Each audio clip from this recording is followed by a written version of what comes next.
नमस्कार मित्रों, मैं अतुल आप सभी का आपके online YouTube channel learn with focus पे बहुत बहुत स्वागत करता हूँ। देखिए, जो हमारे मैथ की क्लास चल रही थी, उस मैथ की क्लास में जो त्रिभुज वाला पार्ट था, उस त्रिभुज वाले पार्ट का थ्योरी पोर्शन कंप्लीट कर लिया गया था। आज हम लोग यहाँ पर कुछ क्वेश्चंस के माध्यम से, पिछला भी जो लेक्चर है, तीसरा लेक्चर, उस तीसरे लेक्चर में 4 क्वेश्चन लगाया। आज हम लोग 5 क्वेश्चन देखेंगे। देखिए, लास्ट में मैंने यहाँ पर आपकी सुविधा के लिए ऑप्शन भी लिख रखे हैं। ठीक है, मैं नहीं चाहता कि जो आपका ज़्यादा टाइम वेस्ट हो, इसी के लिए मैंने सब में लास्ट में ऑप्शन रख रखा है। ठीक है, और क्वेश्चन को मैंने पहले से इसलिए लिख रखा है कि आपका जो ज़्यादा समय है वो ना वेस्ट हो। चलिए हम लोग शुरुआत करते हैं। पहले देखेंगे उस त्रिभुज का क्षेत्रफल कितना है जिसका परिमाप 32 सेंटीमीटर, एक भुजा 11 सेंटीमीटर और भुजाओं का अंतर 5 सेंटीमीटर है। देखिए, सबसे पहले हम लोग क्या करेंगे कि जो भी प्रश्न होते हैं, उन प्रश्नों में जो चीजें दी हुई हैं उसको हम लोग लिख लेंगे और फिर एक एक करके हम लोग क्वेश्चन को सॉल्व करेंगे। तो चलिए, सबसे पहले देखिए, परिमाप दिया हुआ है, वो आपका दिया हुआ 32 सेंटीमीटर। बहुत आराम से हम लोग लगाएंगे। ठीक, अब परिमाप क्या होता है? परिमाप तीनों भुजाओं का जो योग होता है उसको हम लोग क्या कहते हैं? परिमाप कहते हैं। एक भुजा, ठीक है, उन्होंने दे रखी है एक भुजा 11 सेंटीमीटर। ठीक है, चलिए इस भुजा को हम लोग सी मान लेते हैं। और दिया क्या है? भुजाओं का अंतर 5 सेंटीमीटर है, यानी भुजाओं के अंदर की बात करते हैं तो a माइनस बी, दो भुजा है, उसका अंतर आपके 11 सेंटीमीटर है। ठीक है, चलिए एक इक्वेशन ये हो गई और दूसरी इक्वेशन आपकी ये हो गई। ठीक है, भुजाओं का अंतर 5 सेंटीमीटर है।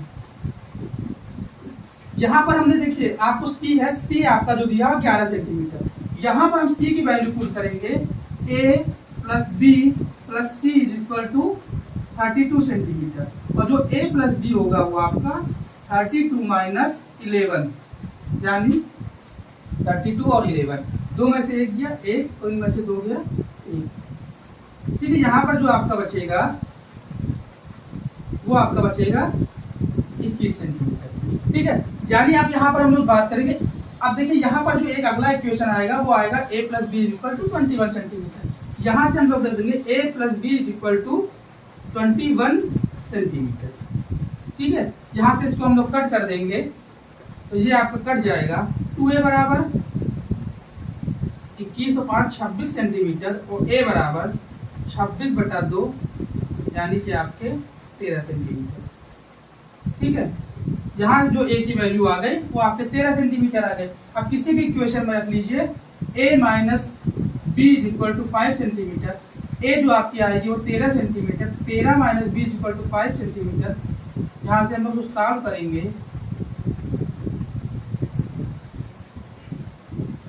ठीक है, यानी b बराबर 8 सेंटीमीटर यहाँ से आ जाएगी। अब पूछा क्या है? अब क्षेत्रफल, तो यहाँ पर आप देखेंगे a बराबर आपके 13 सेंटीमीटर, b बराबर आपका 8 सेंटीमीटर और c बराबर आपके 11 सेंटीमीटर। ठीक है, अब देखिए, यहाँ से एक चीज आप क्या करते हैं, मतलब देख सकते हैं कि जो जितनी भी चीजें आपने लगाई वो सही है कि नहीं है। 8 3 11 1 12 2 1 1 2 1 3।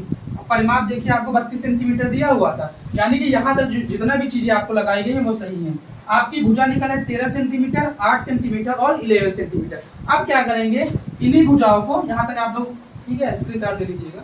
ठीक है, अब क्या करेंगे आगे हम लोग, आपको फार्मूला मालूम ही होगा। ठीक है, त्रिभुज का क्षेत्रफल, ठीक है, अंडर रूट एस माइनस ए, एस माइनस बी और एस माइनस सी होता है। ठीक है, यहाँ एस को क्या कहते हैं? एस को हम लोग अर्ध परिमाप कहते हैं। और अर्ध परिमाप जो होता है, अर्ध मतलब आधा और परिमाप मतलब जो त्रिभुज की बाहरी भुजा होती है उसका योग होता है। तो इसमें a plus B plus C by 2। ठीक है, a plus B plus C अभी हमने देखा, परिमाप ही है 32 सेंटीमीटर, 32/2, यानी कि आपका 16 आ जाएगा। ठीक है, यहाँ से चीजों को हम लोग देखेंगे, ये आपका 16 हो जाएगा, 16 माइनस a 13, 16 माइनस बी 8 और 16 माइनस सी आपको कितना है? 11। ठीक है, अब इसको सॉल्व कर लेंगे, ये आपका 16 हो जाएगा इंटू 3 इंटू 8 इंटू, ठीक है, 5। चलिए आगे हम लोग देखते हैं, हम लोग 16 को क्या लिखेंगे,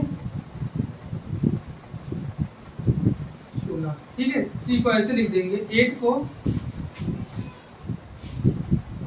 इंटू 5, ठीक है। अब इसमें हम लोग क्या करेंगे, ये आपका जोड़ा बन जाएगा 2 2, ये 2, ठीक है, यानी कि आपका 8 बाहर निकल आएगा और अंदर जो बचेगा 3 दूनी 5, सॉरी 3 दूनी 6, 6 पंचे 30,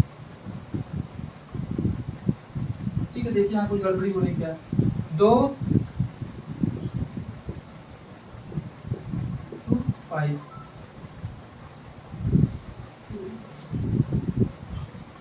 यानी जो इसका ऑप्शन होगा आंसर हो जाएगा 2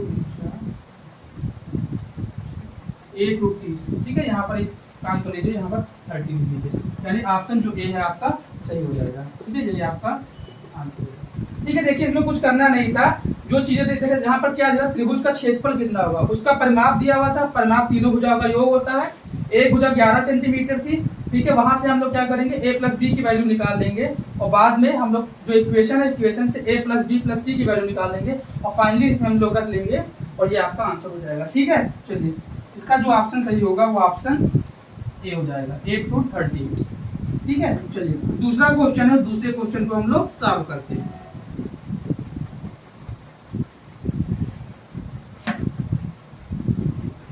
देखिए दिया, एक समद्विबाहु त्रिभुज के प्रत्येक समान भुजा की लंबाई 15 सेंटीमीटर है और कोण 90 अंश है, त्रिभुज का क्षेत्रफल ज्ञात कीजिए। देखिए ये भी बहुत ही आसान सा क्वेश्चन है। अब देखिए समद्विबाहु क्या होता है, समद्विबाहु एक ऐसा त्रिभुज, इसे मान लीजिए ए बी सी, ठीक है। मैंने त्रिभुज की प्रॉपर्टीज बताया था, समबाहु समद्विबाहु। तो इसमें क्या होगा, ये भुजा आपकी और ये भुजा बराबर हो जाएगी। तो क्या दिया, प्रत्येक समान भुजा की लंबाई 15 सेंटीमीटर। चलिए ये आपका 15 सेंटीमीटर हो गया, ये आपका 15 सेंटीमीटर हो गया और कोण 90 अंश है, त्रिभुज का क्षेत्रफल, ठीक है। ठीक है, त्रिभुज का क्षेत्रफल अगर निकालेंगे 1/2 आधार गुणे यहाँ से आप क्या हो जाएगा ऊंचाई, ठीक है। तो आप इसको सीधे मल्टीप्लाई कर लीजिए, ठीक है। 15 को 15 से करेंगे, आपको मालूम, देखिए वर्ग एटलीस्ट आपको 20 तक तो याद होना चाहिए। बस हम लोग यहाँ पर सुविधा के लिए, मैं इसको डायरेक्ट भी लिख सकता हूँ, लेकिन आपकी सुविधा के लिए चीजों को हम लोग यहाँ पर देख रहे हैं। तो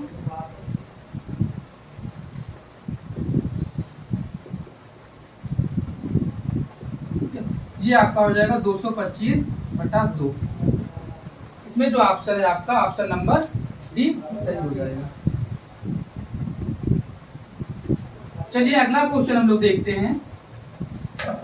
देखिए आपकी सुविधा के लिए हम लोगों ने जो क्वेश्चंस है, कुछ क्वेश्चन को पहले से लिख रखा है। मैं आपको एक बार फिर बता देना चाहता हूं कि जो त्रिभुज से संबंधित जितनी भी प्रमेय हैं, उस प्रमेय को हम लोगों ने त्रिभुज से संबंधित मतलब जितने भी त्रिभुज के प्रकार होते हैं, त्रिभुज की विशेषताएं होती हैं, उन सभी को हम लोगों ने क्या किया है, पहले जो आपको 3 लेक्चर पढ़े हुए हैं उसकी भी प्लेलिस्ट बना दी गई है, वहां से आप देख सकते हैं। जहां पर हम लोग जो उसके एप्लीकेशन है, क्योंकि आपको मैंने बताया था जो रेखा गणित होता है ये जो ज्यादातर जो आपके थ्योरी पार्ट है उस पे बेस्ड होता है, यानी जो उसका उस एप्लीकेशन का प्रयोग हम लोग कैसे करेंगे उस पे बेस्ड होता है। तो उन सब चीजों को हम देखते हैं। ये आपका हो गया, ये आपका हो गया, ठीक है। आगे हम लोग बात करते हैं। देखिए एक क्वेश्चन क्या है, एबीसी में ओ लंब केंद्र है और बीओसी बराबर 80, तो बीएसी का मान। देखिए मैंने आपको लंब केंद्र के बारे में बताया था, ठीक है। ये यहां से आप 90 डिग्री डालेंगे, जैसे मान लीजिए त्रिभुज ए हो गया, ये बी हो गया और ये सी हो गया। देखिए इसका जो ये क्वेश्चन है, ये क्वेश्चन जो मैंने आपको एक क्या जो लंब के संबंधित विशेषताएं होती है उसमें बताया था, देखिए वहीं से साफ हो जाएगा।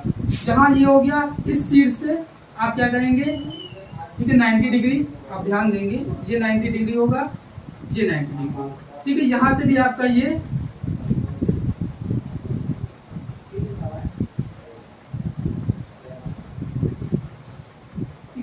ये भी आपका क्या होगा 90 डिग्री, तो ये आपका लंब केंद्र होगा।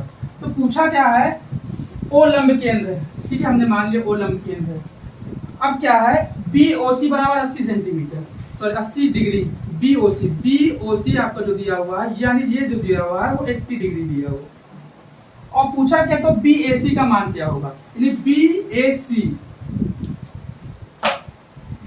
यानी जो ये है एंगल, इसका क्या मान होगा। तो आपको मालूम होगा जब लंबकेन की प्रॉपर्टीज आती है तो यहां पर हम लिखेंगे B O C plus B A C is equal to 180। ठीक है, बी ओ सी आपको 80 दिया हुआ है प्लस बी ए सी आपको निकालना है, आपको कुछ नहीं करना है। ठीक है, बी ए सी की जो वैल्यू होगी वो आपका 180 में से 80 को घटा देंगे यानी कि 100। ठीक है, तो यानी ये आपका तीसरा क्वेश्चन भी सॉल्व हो गया। ठीक, इसमें ये हो जाएगा और इसमें आपका 100। चलिए 2 क्वेश्चन बचे हुए, इन 2 क्वेश्चनों को भी हम लोग जल्दी जल्दी सॉल्व कर लेते हैं।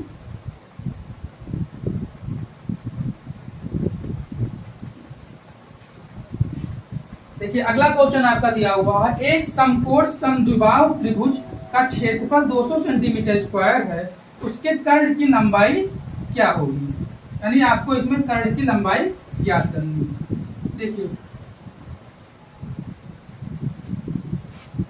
ये आपका समद्विबाहु त्रिभुज हो गया ए बी सी।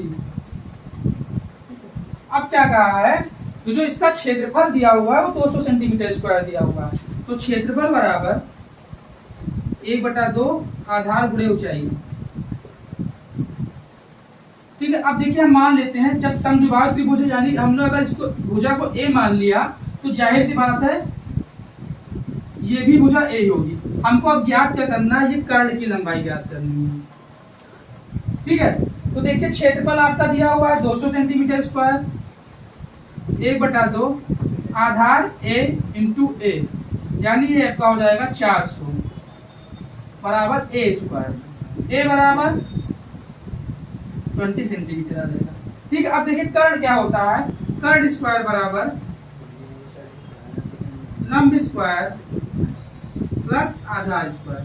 ठीक है, अब देखिए लंब आपका, अब ए आपका 20 सेंटीमीटर आया है, यानी ये भुजा जो होगी ये भी आपकी 20 सेंटीमीटर हो जाएगी, और जो ये भुजा है ये भी आपकी क्या होगी 20 सेंटीमीटर हो जाएगी। ठीक है, तो लंब स्क्वायर यानी कि यहाँ पर आप क्या लिखेंगे 20 का स्क्वायर, प्लस आधार की बात करेंगे तो ये भी आपका 20 का स्क्वायर होगा, यानी ये 400 और प्लस 400। ठीक है, ये आपका हो जाएगा 800, और 800 के क्या हम लिख सकते हैं, ये देखिए कर्ण का स्क्वायर है। ठीक है, 800 के का लिख सकते 400 इंटू 2, यानी जो ऑप्शन हो जाएगा ये 20√2 सेंटीमीटर। ठीक है, यानी जो ये भुजा है ये 20√2। ठीक है, चलिए आगे हम लोग बात करते हैं, हमारा लास्ट क्वेश्चन है।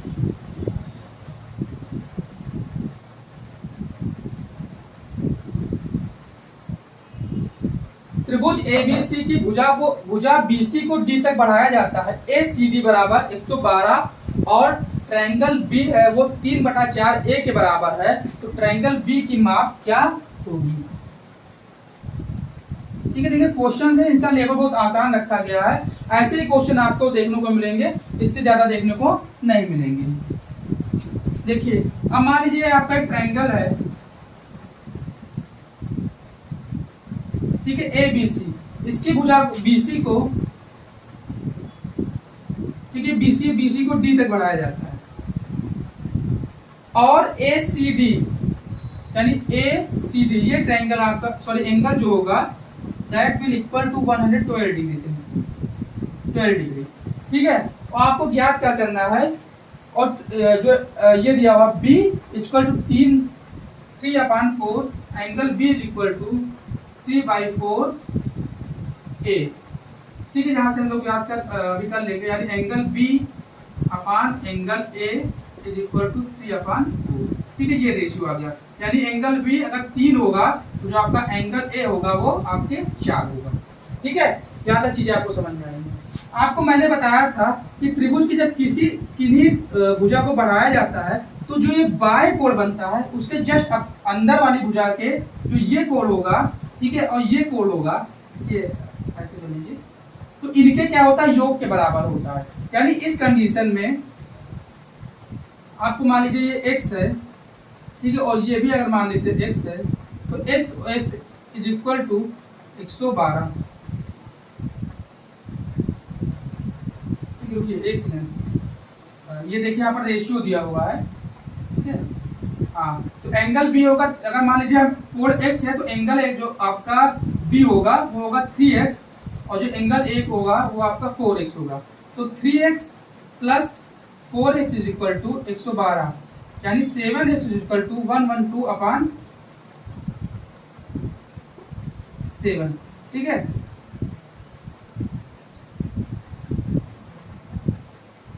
ये 7 हो गया, यहाँ बचेगा 4 16, यानी x इज इक्वल टू आप कितना आ गया 16 डिग्री आ गया।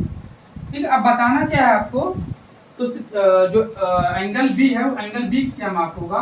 तो एंगल बी आपको मालूम है 3 रेशियो में है, यहाँ मैंने आपको 3x बताया है, तो x की वैल्यू हम लोग क्या पुट कर देंगे 16 पुट कर देंगे, यानी एंगल बी आपका जो आ जाएगा वो 48 आ जाएगा। ठीक है, यानी इसमें ऑप्शन बी होगा। ठीक, तो चलिए ये थी आज की हमारी पूरी क्लास, और इस क्लास में हम लोगों ने 5 क्वेश्चन को देखा है। इसके पहले भी हम लोग 4 क्वेश्चन को देख चुके हैं। इसी प्रकार जो हमारी पर डे क्लास होगी उसमें हम लोग कुछ क्वेश्चन देखा करेंगे, और इसके साथ ही साथ में कुछ थ्योरी पार्ट भी देखा करेंगे। ठीक है, तो चलिए ये थी आज की हमारी वीडियो। आप लोग हमारे वीडियो को लास्ट तक रहे और आपने वीडियो को लास्ट तक देखा, इसके लिए आपका बहुत धन्यवाद। चैनल पे फर्स्ट